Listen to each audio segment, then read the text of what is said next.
So it's here, Easter weekend, and we all know what that means, right? Easter eggs in every single corner of the house that we turn, screaming at you to eat them. Social events coming up near enough every single day over the bank holiday weekend. And of course, it's a bank holiday weekend, right? So longer time off work, more time to relax, more days out, more time to chill. And if you're a parent right now, potentially it's the half-term break as well for the kids.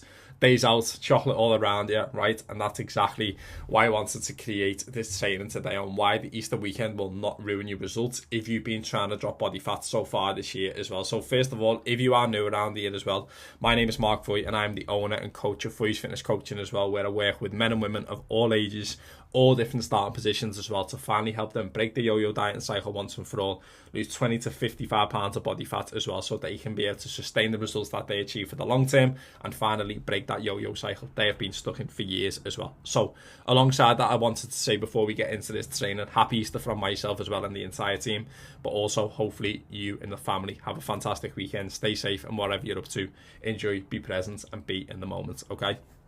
So let's get ourselves into this, right? An Easter egg will not undo your progress, and this is exactly how you're going to get straight back on track after this, okay?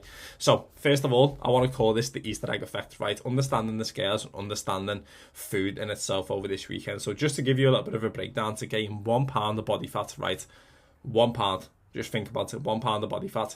It takes for you to approximately eat around 3,500 calories above your maintenance. If you're not familiar what I mean by maintenance, this is the calories you'd have to consume in a day to maintain your body weight. So if you just look at it this way, it's the food that you'd more than likely be eating on Easter's day anyway, or on one of the days over the weekend, plus 3,500 calories on top of that, right? And just to give you a breakdown of what that is in Easter egg form, 3,500 calories, that's 6 small Easter eggs, like the small ones, 3.5 large ones. We know which ones I'm talking about there, right? You know, like those, the Malteser ones or Galaxy ones, the ones that just taste better than any other chocolate, and I don't know what it is, they just taste better than any other chocolate that there is on the entire planet. Yeah, they're the ones that I mean, okay? So if you sit there and think about it, 6 small eggs on top of the food that you're already eating in a day, or 3.5 on top of the food that you're already eating in a day to gain a pound, right? That isn't, of course, the free pass to go, oh yeah, just go and do that. But as I say, this is just to hopefully help you shift that mindset of, if you have one, you've not ruined anything, you've not even gained a pound, it's an Easter egg, right? Thinking about it that way. Water retention, not fat, okay? Restaurant foods, if you are going off on a meal out, are normally high in sodium and high in carbohydrates. Also, Easter eggs, with them being chocolate, will be high in carbohydrates as well. So any spike on the scales is more than likely completely temporary water weight, okay? So as I say, it's not going to be fat gain, it's going to be water weight, okay? So just to give you an understanding, per gram of carbohydrate, you will consume and hold on to around 2 to 4 gram of water, right? So if you consume an extra 100 gram of carbs on Easter's day, there's a potential that you could even be half a kilo up the following day because of water retention. So do not panic, it's not fat gain, and of course we will talk about what will happen in a moment with the scales. So the main reason that so many people end up, this is one of the biggest things I see, is this is the first weekend of the entire year that sets the tone for the summer, right? It's the first bank holiday weekend. Plenty of social events start to come in, and this is normally the first full weekend of the year where people really start to feel the stabilizers or the wheels fall off on the weight loss journey, right? Because it's a long weekend, it's bank holiday weekend, they indulge in chocolate, they feel guilty, before you know it, they feel like they press the fuck it button, they go into the all or nothing mindset, and it just ripples on and they struggle to get going again, right? And I want to try and make sure that this isn't the case for you, so you can actually keep it consistent going into summer. But the reason why so many people fall back is because they're stuck in the all or nothing trap, and you may be stuck in this too. One meal out, one Easter egg won't ruin your progress, right? The real damage comes from your mindset, right? One treat turns into overeating. One Easter egg turns into 4 or 5 or 6.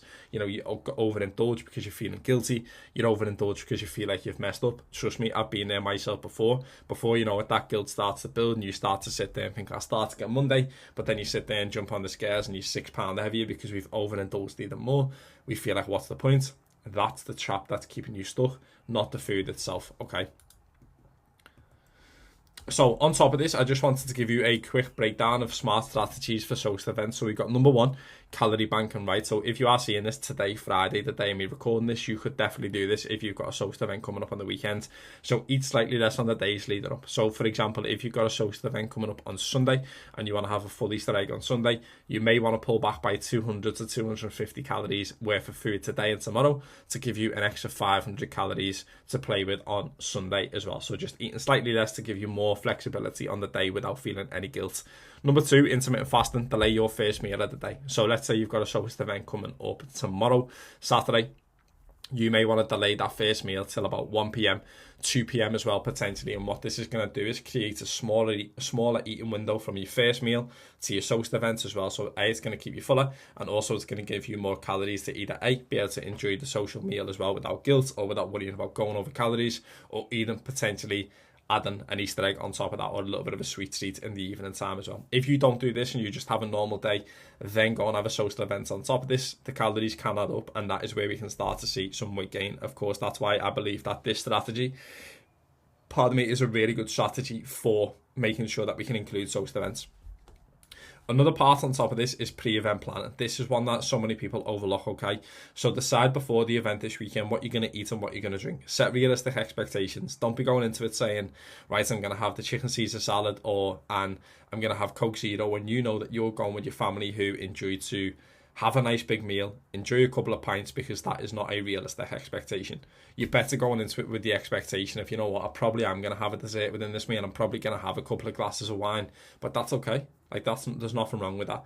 It's just better to have the expectation instead of having an expectation that's unrealistic and you not being able to match that expectation and feeling like you failed, right? Aim for the enjoyment, not perfection. We're not looking for perfection over this weekend. We're just looking for some conscious, better decisions, right? And of course, being able to be mindful over the weekend, not trying to be perfect, okay? As I say, that would be just trying to hold on to willpower every single time, because we know willpower we'll end up giving ourselves into it, right? It's better to have better expectations, be realistic, and go into the social event with realistic expectations. Number two, getting back on track, the power of immediate action, right? So this is important. Don't be waiting for Monday. Do not wait for Monday if you overconsume on Saturday, right? Or don't see Easter Sunday as, oh, you know what, well, I've already ate an Easter egg today and I'll start again tomorrow, so I'll have another 3 or 4. Like, see the days in quarters. So 9 till 12, 12 till 3, 3 till 6, 6 till 9. See your days in quarters, right? If you have a solid first quarter, second quarter, third quarter, you may want to enjoy the last quarter of the day. That doesn't mean if you start the day, it needs to carry on in that way, okay? So resume immediately, get straight back on plan, okay? Hydrate first after this as well. Drink plenty of water to flush out the excess sodium, salt intake as well, and support your body's natural recovery as well. This will help the scale start to regulate a lot faster if you increase your water intake, because it will help you flush out any excess water retention from the previous couple of days as well. It'll take normally 3 to 5 days to steady, so don't panic. Get straight into embracing movement again. Training, moving, don't be punishing your body. This isn't to punish your body. This is just to help your body burn calories, first of all, as well, but also be able to get the water flushing out of your body as well. It also is going to improve your mood and reinforce the positive actions and the habits, of course, signaling to yourself that you're back on track and you're back moving again. Okay, so these are just a couple of things that you need to be aware of to get straight back to action straight away, okay, instead of letting it linger on for a couple of days. On top of this, Easter weekend is for memories, right? For most, right? This is exactly how it is. For most people, it's about memories, okay? So enjoyment is part of the plan. Let's zoom out and look at the bigger picture, right? Easter is a time for connection, celebration, right? Yes, sweet treats. I love a sweet treat. You love a sweet treat, right? It's allowing yourself to enjoy it more mindfully, okay? Like, it's all part of the plan. It's in the 365 days within the year, which I'm going to touch upon in a moment. This may just be for yourself about enjoying this weekend, and that is completely fine. It doesn't have to be perfect all the time, okay?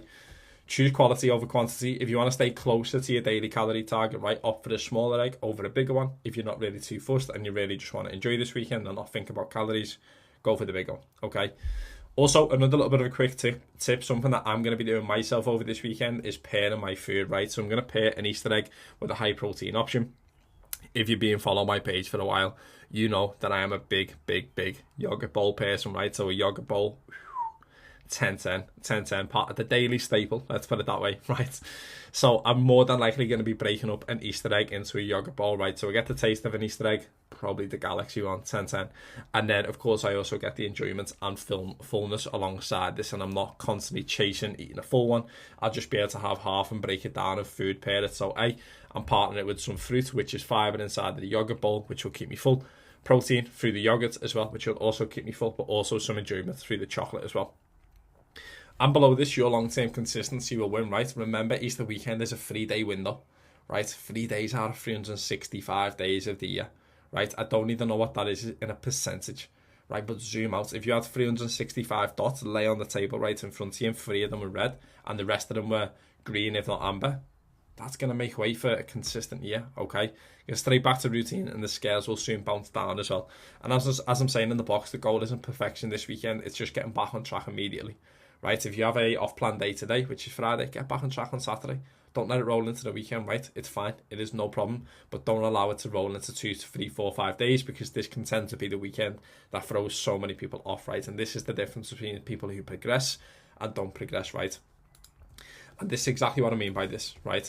Learning how to navigate weekends like this, get results like this. This is exactly how we help our clients get results like this, so we can actually help them be able to navigate these weekends. They've got the support as well. And one of the biggest things for these guys as well, in all honesty, is after weekends like this, where they wouldn't have support, they potentially go into a little bit of a spiral right at the very beginning, but they have that support to bounce back on, right? So I'm there to be able to help these guys move forward after a weekend like this. But most importantly, they've started to build habits through their journeys. It's not perfect straight away. It's not perfect straight away. This version of them that you're seeing on the left, they have the exact same mindset as yourself potentially right now.